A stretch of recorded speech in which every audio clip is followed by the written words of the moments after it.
इंसान की कहानी बचपन से बुढ़ापे तक पार्ट 2, जिसके अंदर लड़कपन का ज़माना डिस्कस करते हैं। अब ये वो टाइम है जब बच्चा 10 साल से लेकर 18 साल की उम्र की ज़िंदगी गुजार रहा है। यहाँ पर ये बच्चा या तो खामोशी से टूटता है या मजबूत बन जाता है। यहाँ पर उसके दोस्त उसके माँ बाप से भी ज़्यादा करीब हो सकते हैं। यहाँ पर जज्बात ज़्यादा हैं, फ़ैसले कमज़ोर हैं और रद्द-ए-अमल बहुत ही तेज़ है। इंसान इस उम्र में सोच कर नहीं, महसूस करके फ़ैसला कर रहा होता है। अब ये महसूस क्यों करता है और उसके चारों तरफ की एनवायरनमेंट क्या है, माँ बाप का किरदार क्या है। लेकिन पहले लेते हैं कि साइंटिफिक डाटा क्या कहता है, स्टैटिस्टिक्स क्या कहती है इस एज ग्रुप के बारे में। समराइज़ कर देता हूँ, बहुत बड़ी रिसर्च है, कोई 1000 से ऊपर आर्टिकल्स हैं। उसके अंदर पहले नंबर पर सबके साथ होता है, इतना बड़ा कोई कमाल नहीं है कि तुम्हारे साथ हो गया तुम भी यूज्ड टू हो जाओगे। इसके बाद बच्चा जो है वो एंग्जाइटी में चला जाता है, डिप्रेशन में चला जाता है। उसे लगता है कि मेरी फीलिंग्स को कोई वैलिडेट ही नहीं करता। दूसरे नंबर पर है कि हम वालिदैन हैं, हमें पता है, तुम्हें हमें बताने की ज़रूरत नहीं है। यानी बच्चा जो है ये ओवर कंट्रोल और अथॉरिटी फिगर के अंदर आता है। इसके अंदर बच्चा जो है इमोशनल डिस्टेंस पे चला जाता है। उसे लगता है कि मेरा बताना का भी कोई फ़ायदा नहीं है और वो झूठ बोलना शुरू कर देता है। उसे लगता है कि ज़रूरी नहीं है कि मैं इनको सच्ची बात बताऊँ, अगर बताऊँगा तो ये अपनी अथॉरिटी शो करेंगे, तो बेहतर है कि इनके साथ झूठ बोलूँ। तीसरे नंबर है कि दूसरे बच्चे कर रहे हैं, तुम क्यों नहीं कर रहे हो। यानी कि अपने बच्चे को हकीर दिखाना, कम दिखाना कि इसके पास ये कमी है। इसके बाद बच्चा जो है या तो जेलसी में चला जाता है या फिर माँ बाप के साथ उसका एंगर इश्यूज शुरू होते हैं, ज़िद्दी बन जाता है और एक्सट्रीम केसेस में बुली बन जाता है। और आखिरी नंबर पर है यानी रिसर्च के मुताबिक है किसी भी लॉजिकल रीज़न को ढूंढना उसकी इमोशनल फीलिंग्स को ब्लॉक करने के लिए। यानी मैं उसके कोई इश्यूज़ हैं, अच्छा फील नहीं कर रहा, आज मेरा दिल नहीं कर रहा, आप उसे कहें तुमने आज नमाज़ नहीं पढ़ी थी इसलिए नहीं हो रहा, तुमने आज जो है मोबाइल ज़्यादा देखा है, तुमने जो है मेहनत कम की है, तुमने जो है हमारी बात नहीं मानी है। यानी कि कोई भी कहानी, कोई भी किस्सा उसके साथ जोड़ देना ताकि उसके इमोशनल जो इश्यूज़ हैं उनको डिस्कस ना करना पड़े। यहाँ पर बच्चे को टाइम चाहिए था, वक्त चाहिए था, आपकी तवज्जो चाहिए थी, लेकिन आप चाहते हैं कि किसी भी लॉजिकल रीज़न से, पैसे हो सकता है, रिलीजन हो सकता है, एनवायरनमेंट हो सकता है, कोई सिचुएशन है, कोई भी फॉल्ट है, उसको इसके साथ जोड़ दें ताकि ये डिस्कशन ना करनी पड़े। अच्छा, पहले चलते हैं, डिस्कस करते हैं कि बच्चे का चाइल्ड पर्सपेक्टिव क्या है इस एज में और वो क्या करता है, उसे क्या करना चाहिए और माँ बाप का रवैया क्या है, फिर उनको क्या इम्प्रूवमेंट करनी चाहिए।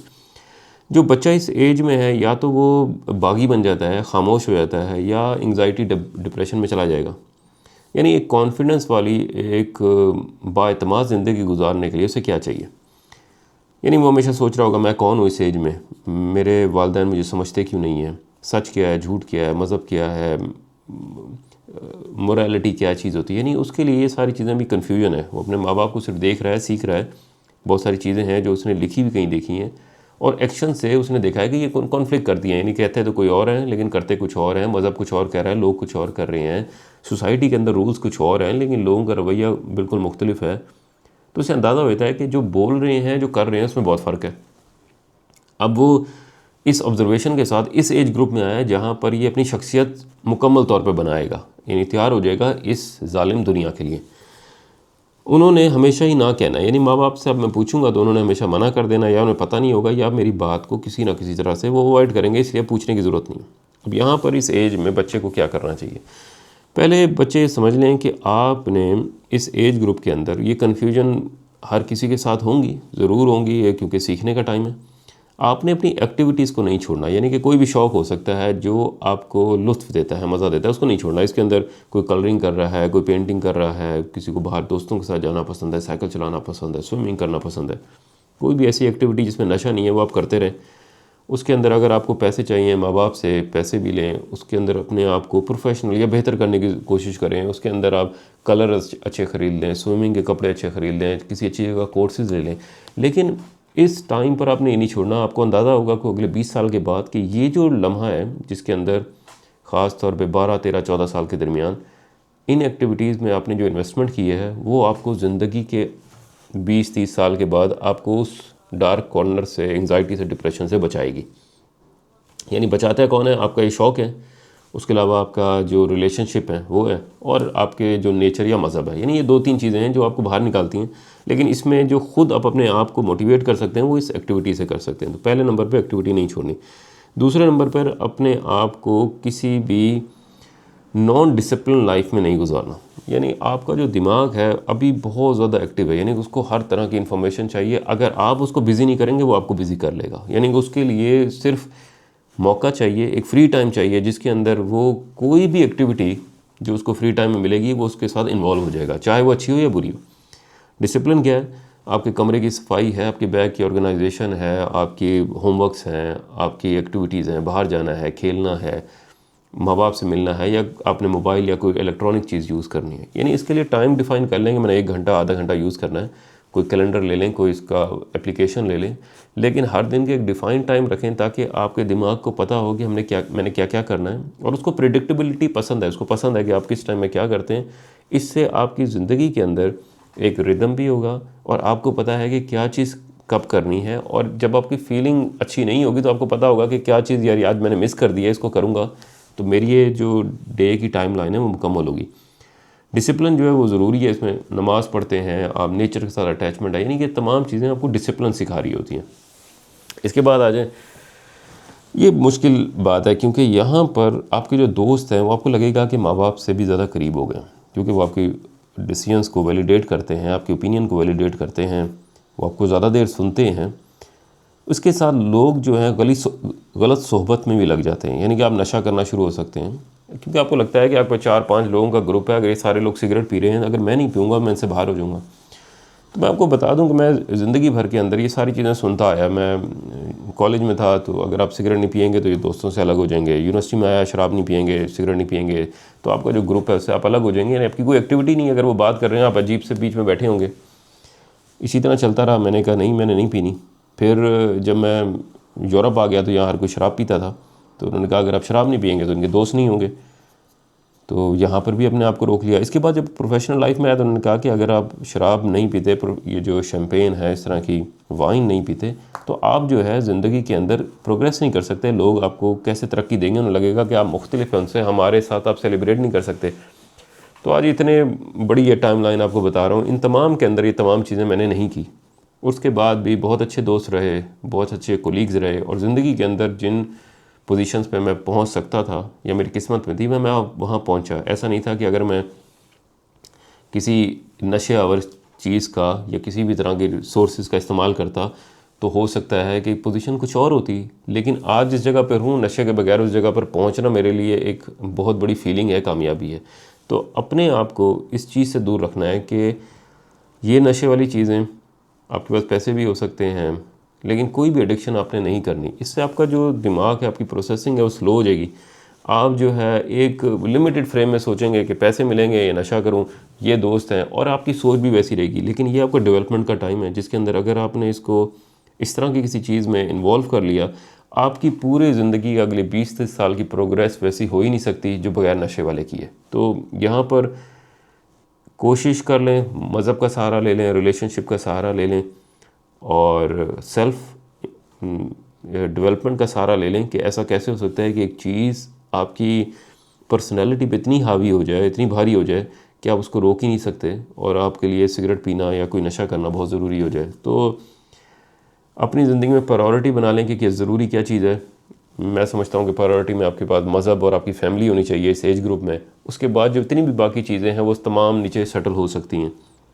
कोई भी डिसीजन, कोई भी आपके जो लाइफ का मोमेंट है, अगर इनसे कॉन्फ्लिक्ट कर रहा है तो आप मज़हब का या फैमिली का सहारा लेकर उस टॉपिक पे डिसाइड करें जो आपकी फैमिली और मज़हब के मुताबिक हो। अच्छा, अब आगे चलते हैं कि यहाँ पर जो सोसाइटी है, जो फ्रेंड्स हैं, आपके फैमिली है, यहाँ पर बहुत से लोग हो सकता है कि आपको मैनिपुलेट करें, एक्सप्लॉइट करें, आपकी इनोसेंस का, आपकी मासूमियत का फ़ायदा उठाएं। यहाँ पर ज़रूरी ये है कि आपने अपने तमाम ज़िंदगी की जो फीलिंग्स हैं उनको आप एक्सप्रेस कर सकते हो। कि आपको किसी ने कहीं हाथ लगाया, आपको अच्छा नहीं लगा, किसी ने बेजा गुदगुदी की है, किसी ने आपको बहुत ही तल्ख किस्म की बात की है, आप अपने माँ बाप को ये बात बता सकते हो सकता है कि उनके बात इतनी समझ ना हो, उनको इस तरह की फीलिंग का एहसास ना हो, लेकिन आपने ये बताना है कि ये रवैया हुआ मेरे साथ और मुझे ये चीज़ पसंद नहीं आई। क्योंकि लोग यहाँ पर आपकी मासूमियत का बेजा फ़ायदा उठा सकते हैं, और यहाँ पर अगर आप अपने माँ बाप के साथ डिस्कस नहीं करेंगे तो ये आपकी ज़िंदगी भर का ट्रॉमा है। बहुत दफ़ा लोग आपसे तेज़ होते हैं क्योंकि उनका एक्सपीरियंस होता है, वो आपको किसी गलत चीज़ में इन्वॉल्व कर लेते हैं, फिर आपको ब्लैकमेल करते हैं। आपने कोशिश करनी है कि इस जालिम दुनिया के अंदर इस तरह के लोगों से दूर रहें, और अगर किसी ने ऐसा कुछ करने की कोशिश की है तो अपने आप माँ बाप को बता सकते हो, डिस्कस कर सकते हो। और माँ बाप की डिस्कशन बाद में करता हूँ, लेकिन आपने अपनी कोशिश करनी है अपनी फीलिंग्स के एक्सप्रेशंस पे कि एक चीज़ मेरे साथ हो रही है जिससे मुझे पसंद नहीं है। बस पे जा रहे हैं, किसी ने हाथ लगाया है, मुझे अच्छा नहीं लगा, किसी ने स्कूल के अंदर कुछ ऐसा किया है, किसी ने मुझे प्यार करके चला गया, मुझे पसंद नहीं है। यानी ये तमाम चीज़ें आप बता सकते हो, और माँ बाप क्या करेंगे बाद में बताता हूँ, लेकिन आप ये एक्सप्रेस कर सकते हो अपनी अथॉरिटी अपने माँ बाप के सामने। इसके बाद आते हैं कंपटीशन के बाद। माशरा है, सोसाइटी है, माँ बाप हैं, आपको कंपटीशन में ज़रूर डालेंगे, क्योंकि उनके अपने बहुत सारे ख्वाब हैं, नामुकम्मल ख्वाब हैं, अपने ख्यालात हैं। उनकी एक दुनिया की परसेप्शन है कि मेरा बच्चा डॉक्टर बने, इंजीनियर बने, वो किसी अच्छी जगह पर नौकरी करे, और उसी के लिए वो किसी अच्छे स्कूल में, यूनिवर्सिटी में आपको भेज रहे हैं ताकि आप उस पाथ पर चल सकें जो उनका ख्याल है कि आपको अच्छी नौकरी दिला सकता है। अब यहाँ पर हो सकता है आप डॉक्टर बने, हो सकता है इंजीनियर बने, लेकिन अभी टाइम यह है कि आपने अपने आप को इस नॉन प्रोडक्टिव कंपटीशन से बचाना है। इसमें हो सकता है कि आपको कहें कि आपने डॉक्टर बनना है, आपका इंटरेस्ट नहीं है, लेकिन यहाँ पर जो आपकी एक्टिविटी थी, आपका इंटरेस्ट था, वो आप बता सकते हो। यानी आप कहें कि मुझे जो है, यहाँ पर आप ऐसे अपनी सोसाइटी और पेरेंट्स को अंडर प्रेशर भी कर सकते हैं, इसमें भी कोई ख़राबी नहीं है। यहाँ पर आपका शौक़ है कार रेसिंग, यानी जो ये स्पीड कार रेसिंग की चैम्पियनशिप होती है, मैंने ये करनी है, मैंने क्रिकेटर बनना है, मैंने फ़ुटबॉलर बनना है, मैंने बहुत बड़ा आर्टिस्ट बनना है, मैंने सिंगर बनना है। यानी कि जितनी भी एक्टिविटीज़ हैं आप इनको अपने माँ बाप के सामने एक्सप्रेस करते रहें। उससे होगा ये कि आपके जो माँ बाप ने एक बहुत बड़ा बैरियर लगाया हुआ है, जिसको उन्होंने कोशिश की है कि ज़िंदगी भर आप छलांगे लगाते रहें इस तक पहुँचने की, कोई डॉक्टर की, कोई इंजीनियर की, कोई गवर्नमेंट जॉब की। आपने इस तरह की एक्टिविटीज़ बताने के बाद उनका बैरियर जो है वो नीचे ले आएंगे। वो उनको लगेगा यार अगर ये इस फील्ड में नहीं जिसमें वो कर रहा है, हम उसमें हेल्प आउट कर देते हैं, हो सकता है आप डॉक्टर इंजीनियर बन जाएं, तो ये एक एक्स्ट्रा एडवांटेज, एक खुशी होगी, लेकिन आप अपने आप को इस कंपटीशन से बचा लेंगे। तो और ये नॉर्मल है सोसाइटी का, और माँ बाप की तरफ से उनकी जितनी समझ है उसके लिहाज से करते हैं। लोग, बच्चे इतने इंटेलिजेंट नहीं होते, लेकिन कुछ होते हैं 1-2%, और वो ख़ुद बता देते हैं कि हमने क्या करना है, हमारे लिए क्या चीज़ ज़रूरी है। इसमें आपको लड़ने की ज़रूरत नहीं है, इसमें आप अपनी ओपिनियन दें कि मुझे ये चीज़ पसंद है और इसी पर टाइम इन्वेस्ट करें। लेकिन वक्त के बाद लोग आपका कंपटीशन करना छोड़ देंगे, उसे कहेंगे जब इसका शौक़ ही यही है, यही करना चाहता है, तो सोसाइटी के अंदर फिर कंपैरिजन नहीं रहता। वो कहता है अच्छा ये तो इस फील्ड में जा रहा है जिसमें कोई और है ही नहीं जिसके साथ कंपेयर किया जाए। आप जो हैं कार रेस के ड्राइवर बनना चाहते हैं, पूरी सोसाइटी में, मोहल्ले में ऐसा है ही कोई नहीं, बनते हैं नहीं बनते हैं ये बात की कहानी है, लेकिन आप उस वक्त के लिए ख़ास तौर पे स्टेज में वो कंपटीशन से आप बच जाएंगे। फिर चलते हैं कि आपको आखिरी में कुछ किताबें मैं रिकमेंड कर दूंगा कि आप कुछ किताबें ले लें जिसको आप अपने मुश्किल वक्त में फ्री टाइम में ज़रूर पढ़ें। अपने दिमाग को अपने बेजा फालतू चीज़ों में ज़ाया नहीं करना। ये किताबें अपनी पर्सनल डेवलपमेंट की हैं, फ़िलासफ़ी की हैं, जिसके अंदर आपको बहुत सारे सवालों के जवाब मिल जाएंगे। लोग इस तरह क्यों करते हैं, लोगों का एक्शन किस तरह होता है, ह्यूमन बिहेवियर किस तरह होता है।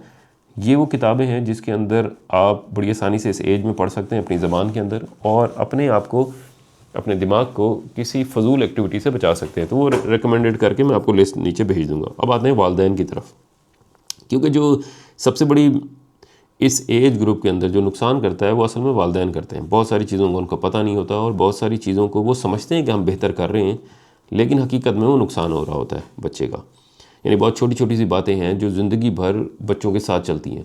यानी अभी भी जब सेशंस के अंदर लोग आते हैं, 20 साल पहले, 30 साल पहले मैं स्कूल के अंदर पोजीशन लेकर आया, मैं घर आया तो आज मैंने सोचा था कि माँ बाप बहुत खुश होंगे क्योंकि मैं हमेशा सेकंड आता था। आज मैं फ़र्स्ट आया तो उस वक्त भी मेरे माँ बाप ने मेरे साथ कोई ऐसी तल्ख बात की कि तुम्हारी राइटिंग अच्छी नहीं है, अभी तक तुमने राइटिंग नहीं सीखी। यानी कि वो वक्त था जिसके अंदर सिर्फ आपने अप्रिशिएट करना था। यानी कि आज 20 साल के बाद भी आपके बच्चे को एडल्टहुड में वो किस्सा याद है, यानी वो फीलिंग्स वो भुला नहीं सका। तो माँ बाप क्या गलती करते हैं, पहले नंबर पे अगर अभी तक आप मुवाजना करते रहें, कंपैरिजन करते रहें, तो बराए मेहरबानी अब करना छोड़ दें, उसका कोई फ़ायदा नहीं है। यानी एक वक्त था जिसके अंदर आप बता रहे थे कि ये कज़न है, ये आपका छोटा भाई है, ये बड़ा भाई है, देखो ये क्या कर रहा है, तुम क्या कर रहे हो। उसकी अपनी एक यूनिकनेस है, एक पर्सनैलिटी है, उसके लिहाज से वो डेवलप हो जाएगा। ना आपको पता है, ना मुझे पता है, ना बच्चे को पता है कि फ्यूचर के अंदर अगले 5 सालों के अंदर कौन सा कैरियर अच्छा होगा, कहाँ पे पैसा होगा, नौकरी होगी नहीं होगी। यानी कि ये अब जितनी जल्दी दुनिया तब्दील हो रही है इसके अंदर कोई प्रिडिक्ट कर ही नहीं सकता।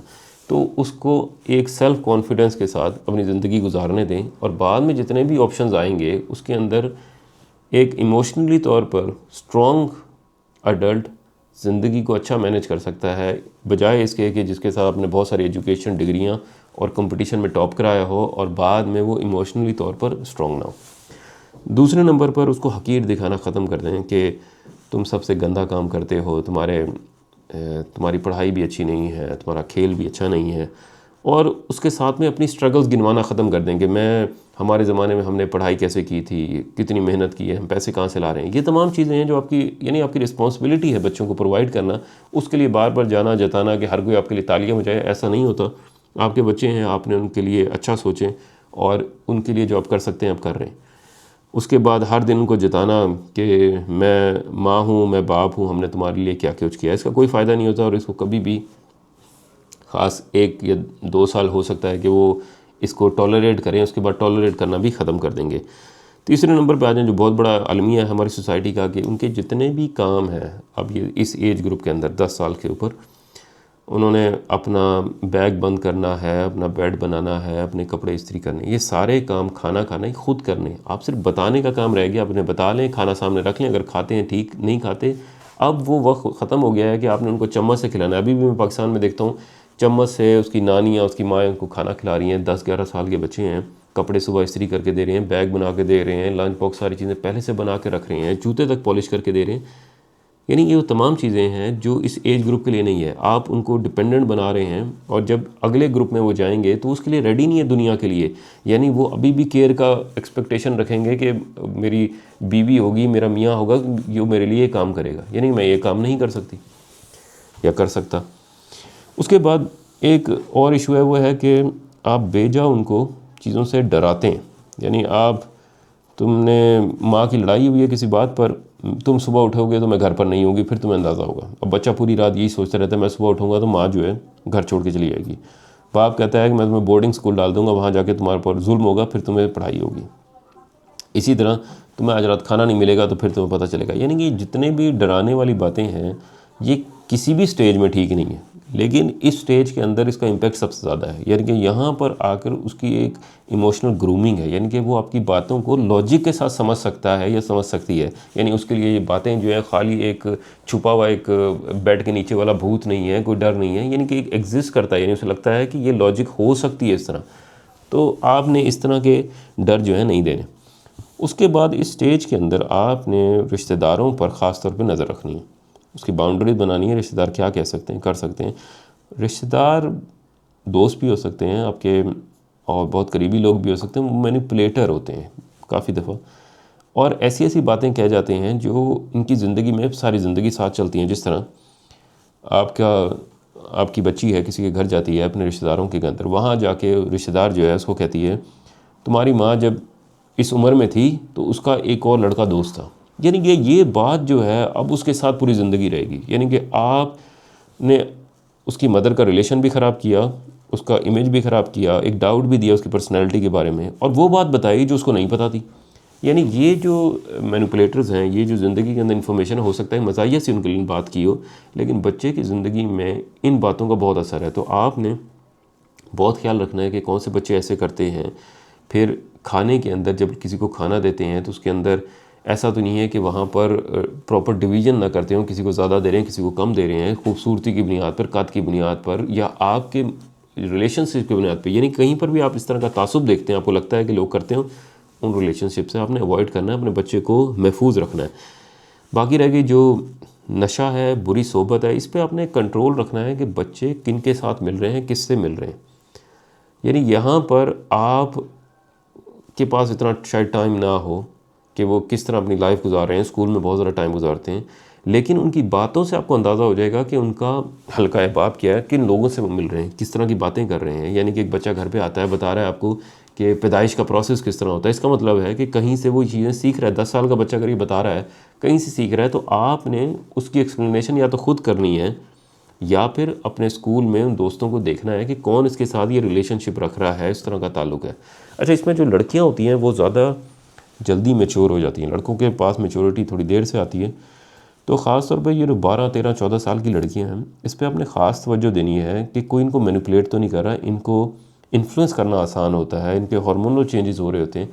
यहाँ पर ख़ास तौर पे माएँ साथ रहें और बाप ने अपनी मुकम्मल तवज्जो देनी है और उसको महफूज महसूस कराना है। यानी कि किसी भी सिचुएशन में वो अपने माँ और बाप के साथ वो डिस्कस कर सकती हो। यानी कि कोई भी मेडिकल इशू हो या कोई भी ऐसा ट्रॉमा हो, स्कूल में बात हो, बाहर हो, वो अपने बाप को बता सकती हो। लेकिन हम यहाँ पर इतना बड़ी खला रख लेते हैं बाप के साथ कि बेटी जो है माँ बाप को बता नहीं पाती, और माँ को बताते हुए उसे शर्म आती है कि मैं बताऊँगी तो ये ना हो कि बाप मुझे डांटे या लड़े। तो बहुत सारी बातें जो है लड़कियाँ इस एज में छुपा लेती हैं। तो आपने वो ताल्लुक़ रखना है, मजाक में रखें, उनके साथ अच्छा रिलेशनशिप रखें। फिर इस एज ग्रुप के अंदर आपने अपने बच्चों के साथ किसी भी फ़िज़िकल एक्टिविटी, कोई स्पोर्ट्स हो सकती है, कोई हॉलीडेज़ हैं, कोई ट्रिप है, कहीं पर जाना है, साइकिल चलानी है, ये अपनी एक्टिविटी रखनी है। हो सकता है उनका दिल ना कर रहा हो, वो आपके साथ कहें आज नहीं, कल नहीं, हफ्ते में एक दफ़ा जाएं। और इसमें जुल्म हम ये करते हैं कि लड़कों को तो कोई एक्टिविटी देते हैं कि फ़ुटबॉल खेल लें, आप स्पोर्ट्स खेल लें, दोस्तों घर चले जाएँ। लड़कियों की बात आती है तो हम उनको कोई एक्टिविटी भी नहीं देते, दोस्तों के पास मिलने भी नहीं देते। अब जो एक सोल्यूशन रह गया है कि उसको अपने साथ बाहर लेके जाएं, यानी माँ और बाप जाएं, उसको बाहर घुमाएं, उसके साथ वॉक करें, रनिंग करें, आपकी रिस्पॉन्सिबिलिटी है। हम क्या करते हैं कि उनको घर पे बिठा लेते हैं कि उनको हमने महफूज रखना है, सिक्योर रखना है, तो इसके लिए बेहतर ये है कि घर पे रहें और इनको कोई ऐसी चीज़ पे इन्वॉल्व रखें। बच्चियों के लिए भी वो फिज़िकल एक्टिविटी, वो डाइट, वो उतनी ही इम्पोर्टेंट है जो बच्चों के लिए है। हम यहाँ पर यानी कि एक लड़की है जिसने बाद में एक मदर बनना है, उसके लिए एक मेडिकल नीड्स हैं, उसकी एक अपनी खुराक की ज़रूरत है। हम उसकी खुराक भी बिल्कुल मुख्तलिफ रखते हैं, उसकी जो स्पोर्ट्स की एक्टिविटी हैं वो भी बहुत मुख्तलिफ रखते हैं, और उसका जो सोशल एक्सपोजर है वो भी बहुत कम रखते हैं। यानी इसको पता ही नहीं है कि दुनिया के अंदर लोगों के रवैये क्या हैं, उनकी बातें किस तरह हैं, और वो पूरा दिन वो सिर्फ एक छोटे से एरिया में रहती है जिसमें ब्रेन उसका फुली एक्टिव है, और वो चीज़ें सुनना चाहती है, बताना चाहती है, समझना चाहती है। उसमें एक लिमिटेड किस्म की उसे इन्फॉर्मेशन दी जा रही है जिसका उसकी फ्यूचर लाइफ के अंदर कोई एडवांटेज नहीं है। और जिस तरफ ज़माना तब्दील हो गया उसे अब काम सिखाएं, बेटा है या बेटी है उसे सिखाएं प्लम्बिंग कैसे होती है, यहाँ पर दीवारें कैसे बनाई जाती हैं, सफाई कैसे की जाती है, खाना कैसे बनता है। यानी कि अब वो ज़माना नहीं रहा कि ये खाली काम लड़कियाँ सीखेंगी, लड़के सीखेंगे। दुनिया बहुत ज़्यादा तब्दील हो गई है, आपने ये तमाम चीज़ें उनको सिखानी है कि कैसे हो रही हैं। उसके अलावा उनका रवैया देखें कि लोगों के साथ उनका रवैया कैसे है, अपने नौकर के साथ रवैया कैसे है, अपने से छोटों के साथ, कज़न के साथ वो बदतमीज़ी तो नहीं करता, वो उनको हकारत के साथ तो नहीं बुलाता। हो सकता है बहुत सारी ट्रेनिंग आपने गलत कर दी हो पिछले 6-7 सालों में, लेकिन यहाँ पर आपने उसके ऊपर एक नज़र रखनी है कि वो अपने से कमतर के ऊपर, जिसको समझता है कि हो सकता है वो कद में, वो उम्र में या अपनी किसी एबिलिटी में कम है, उसके साथ वो रवैया किस तरह रखता है। उसको शो तो नहीं कराता कि तुम हकीर हो, तुम्हारी कोई वैल्यू नहीं है, अपनी बातों से या अपने फ़िज़िकल एक्शन से। यहाँ पर आपने लड़के और लड़की के ऊपर, दोनों के ऊपर कंट्रोल रखना है। में आपको चाहिए माँ बाप को कि फरमाबरदार हों बच्चे, जिस तरह हम चाह रहे हैं, हमारी एक सोच है वैसी ज़िंदगी गुजारें, और बच्चे जो हैं उनको तवज्जो चाहिए। यानी इसके दरमियान की जो स्टेज है उसके अंदर अगर आसान लफ्ज़ों में ले लें, ये जो टाइम पीरियड है 10 से 17 साल वाला, ये आपने अपने कंट्रोल, सेल्फ़ कंट्रोल के साथ मैक्सिमम टाइम बगैर एक्सट्रीम रद्द-ए-अमल देते हुए गुजारना है। आपको लगेगा कि बहुत सारी ऐसी बातें हैं जिस पे आपको बेतहाशा गुस्सा है, यानी कि इसको तो जवाज़ ही नहीं बनता। यानी कि आपके बच्चे ने आके कह दिया मैं अपना फ़िका जो है मुख्तलिफ़ फ़िका पसंद है मज़हब के लिहाज से, मुझे जो है शादी पसंद नहीं है, मुझे अपने ख़ानदान के लोग पसंद नहीं है, मुझे जो है यहाँ पर रहना पसंद नहीं है। और हो सकता है बहुत ही एक्सट्रीम हो, कह दे कि मैं कोई नशा करने लग गया हूँ, मैं किसी बहुत ही ख़राब किस्म के इन्फ्लुएंसर से मैं इम्पेक्ट हो गया हूँ, मेरा जो है उसके साथ एक ख़ास एफिलिएशन बन गई। यानी ये तमाम जितनी चीज़ें हैं, हो सकता है आप इसके लिए एक्सट्रीम एग्रेसिव हो जाएं, मारने लग जाएं, डांटने लग जाएं, और आपको लगे कि मैं अपनी ताकत से इन चीज़ों को रोक लूँगा। तो आप समझ लें कि आपकी जो टाइम है, तवज्जो है, और उसके साथ उसको समझना है, वो बचा सकता है बच्चे को अगले मुश्किल स्टेजेस से। लेकिन आप जितनी भी मार कर लें, डांट लें, उसको बंद कर लें, टॉर्चर कर लें, इसका कोई फ़र्क नहीं पड़ना। जब वो अपनी अथॉरिटी में आएगा, पावर में आएगा, तो वो आप देखेंगे उससे बड़ा बुली होगा, उससे बड़ा एक्सट्रीमिस्ट, उससे बड़ा ज़िद्दी होगा। लेकिन एक ही चीज़ जो आप उसको दे सकते हैं वो आपका तवज्जो है, आपका टाइम है, उसकी बातों को सुनना और समझना है। लेकिन हम ऐसा नहीं करते, हम अपनी उसकी जो बातें हैं उसको भी हम कैजुअली लेते हैं, हम लॉजिकल कोई ऐसी सॉल्यूशन देते हैं ताकि बात सुननी ना पड़े, ताकि बात ये टॉपिक ख़त्म हो जाए, और हम उसकी फीलिंग्स को प्रायोरिटाइज़ नहीं करते। हमें लगता है कि हम तो ख़ुद बहुत परेशानी में, मसाइल में, इसके तो कोई मसाइल ही नहीं है। हर एज के, हर दिमाग के, उसकी स्ट्रेंथ के लिहाज से मसाइल है, और आपका काम ये है कि उस एज ग्रुप में उसको गले लगाएं, उससे बात करें, उसकी बात सुनें, और कोशिश करें कि ये मुश्किल टाइम किसी तरह गुज़रे जिसके बाद आसानी आ सके। लेकिन यहाँ पर अगर एक मुश्किल कहा हुआ जुमला, एक बदतमीज़ी, एक तल्ख़ लम्हा उसको सारी ज़िंदगी याद रहेगा। तो आप अपने आप को भी सेल्फ़ कंट्रोल पे काम करें, और बच्चे को भी सिखाएं कि ये जो एज है इसके अंदर सबसे ज़रूरी आपकी सेल्फ़ कंट्रोल और सेल्फ़ मैनेजमेंट है। अगर आप अभी नहीं कर सकते, बाद वाले जो स्टेज हैं जिसमें आपकी शादी है, आपके बच्चे हैं, उसके अंदर तो दुनिया बहुत ज़ालिम है। यानी कि अगर आप सेल्फ़ कंट्रोल नहीं करेंगे तो आपको दुनिया के अंदर जो परेशानियां दे देंगे वो आप मैनेज ही नहीं कर पाएंगे। अब इसके बाद चलेंगे अगले स्टेज में, जब आपकी कैरियर सिलेक्शन है और पार्टनर सिलेक्शन है। सोसाइटी क्या रोल प्ले करती है और आपके लिए ज़रूरी क्या है, कैसे सिलेक्शन करनी चाहिए। आजकल लोग दुनिया में ट्रैवल कर रहे हैं, बाहर जा रहे हैं, जाना चाहिए नहीं जाना चाहिए, आपकी प्रायोरिटी क्या होती है, उस पर बात करेंगे। तब तक के लिए बहुत शुक्रिया।